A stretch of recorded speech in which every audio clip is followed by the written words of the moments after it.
बिस्मिल्लाहिर्रहमानिर्रहीम। अस्सलाम वालेकुम दोस्तों, मेरा नाम मोहम्मद बिलाल है और आप देख रहे हैं इन्फोस्पेस। दोस्तों, आज की वीडियो में हम डिस्कस करेंगे ओहम लॉ। तो दोस्तों, अगर आप लोगों ने इन्फोस्पेस को सब्सक्राइब नहीं किया है तो प्लीज़ सब्सक्राइब कीजिए और बेल आइकन को दबा दीजिए ताकि जितनी भी आने वाली वीडियोज़ हैं आप लोगों को बर वक्त पहुँच जाए। तो दोस्तों, बाकी टाइम ज़ाया करते हुए अपने टॉपिक पर आते हैं। तो दोस्तों, आज की इस वीडियो में ओहम के कानून के बारे में जानेंगे। ये वीडियो बहुत इंपॉर्टेंट है। गुजारिश है कि इस वीडियो को आखिर तक देखिएगा और समझिएगा। किसी भी इलेक्ट्रॉनिक का काम करने वाले इलेक्ट्रॉनिक के इंजीनियर्स के लिए ओहम के कानून को जानना बहुत ज़रूरी है। ये वो कानून है कि इलेक्ट्रॉनिक के हर फील्ड के अंदर जहाँ जहाँ पे इलेक्ट्रॉनिक की कैलकुलेशन होती है वहाँ पे ओहम के कानून को इस्तेमाल किया जाता है। तो ये कानून बहुत इंपॉर्टेंट कानून है, इसके बारे में जानना बहुत ज़रूरी है।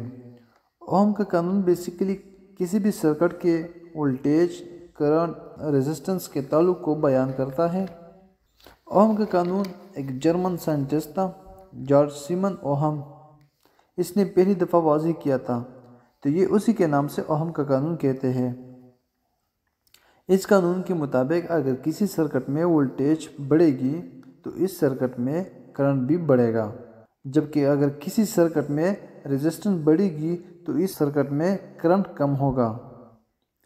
तो हम कह सकते हैं कि ओहम के कानून के मुताबिक वोल्टेज और करंट आपस में डायरेक्ट प्रोपोर्शनल, जबकि करंट और रेजिस्टेंस आपस में इन्वर्सली प्रोपोर्शनल है।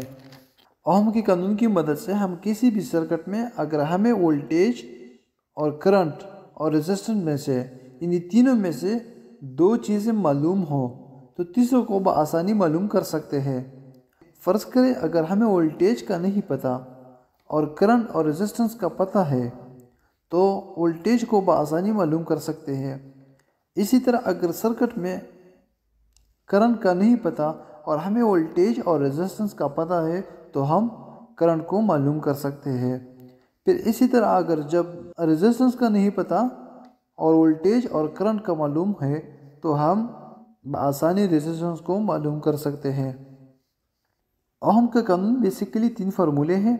वोल्टेज बराबर है करंट मल्टीप्लाई रेजिस्टेंस, वोल्टेज को मालूम करने के लिए इस्तेमाल किया जाता है। इसी तरह करंट को मालूम करने के लिए यानी current equal to voltage divided by resistance, तो करंट को मालूम करने के लिए इस्तेमाल किया जाता है। इसी तरह दोस्तों, हमारे पास थर्ड फार्मूला है resistance equal to voltage divided by current, तो रेजिस्टेंस को मालूम करने के लिए इस्तेमाल किया जाता है। तो दोस्तों, हमें वोल्टेज का नहीं पता तो हम करंट को रेजिस्टेंस के साथ मल्टीप्लाई करेंगे तो हमारे पास वोल्टेज मालूम हो जाएगा। तो अगर करंट को मालूम करना है तो वोल्टेज को रेजिस्टेंस पे तकसीम यानी डिवाइड करेंगे तो करंट मालूम हो जाएगा। तो अगर रेजिस्टेंस मालूम करना है तो वोल्टेज को करंट के साथ तकसीम यानी डिवाइड करेंगे तो रेजिस्टेंस मालूम हो जाएगा। ओहम के कानून को याद रखने के लिए यानी तीनों कानून को याद रखने के लिए हमें ट्रायंगल की मदद ले सकते हैं। इसको ओहम ट्रायंगल भी कह सकते हैं। जिस तरह आपको स्क्रीन पे नज़र आ रहा है, वोल्टेज को तकसीम किया गया है करंट मल्टीप्लाई रेजिस्टेंस के साथ। तो अगर हमें किसी सर्किट के वोल्टेज का नहीं पता तो हम इस ट्रायंगल में वोल्टेज का जो खाना है उसको छुपा देंगे तो हमारे पास जो बाकी फार्मूला बच जाएगा तो वो होगा करंट मल्टीप्लाई रेजिस्टेंस। तो इससे हम सर्किट के वोल्टेज मालूम कर सकते हैं। इसी तरह दोस्तों, अगर हम किसी सर्किट का करंट मालूम करना है तो हम इस ट्रायंगल में से करंट वाले खाने को छुपा देंगे तो हमारे पास जो बाकी फार्मूला बचेगा वो वोल्टेज डिवाइडेड बाय रेजिस्टेंस होगा, जिससे हम इस सर्किट का करंट बआसानी मालूम कर सकते हैं। इसी तरह अगर हमें किसी सर्किट के रेजिस्टेंस को मालूम करना है तो रेजिस्टेंस वाले खाने को छुपा देंगे। जो फार्मूला हमारे पास बचेगा इससे हम इस सर्किट का रेजिस्टेंस मालूम कर सकते हैं। तो दोस्तों, वोल्टेज को किसी भी सर्किट के अंदर इलेक्ट्रॉनिक में यानी V की सिंबल से रिप्रेजेंट किया जाता है। समटाइम इसको E के सिंबल से भी रिप्रेजेंट किया जाता है, मगर ज़्यादातर V के सिंबल से रिप्रेजेंट किया जाता है। इसी तरह करंट को I के सिंबल से रिप्रेजेंट करते हैं और इसको एम्पेयर कहते हैं।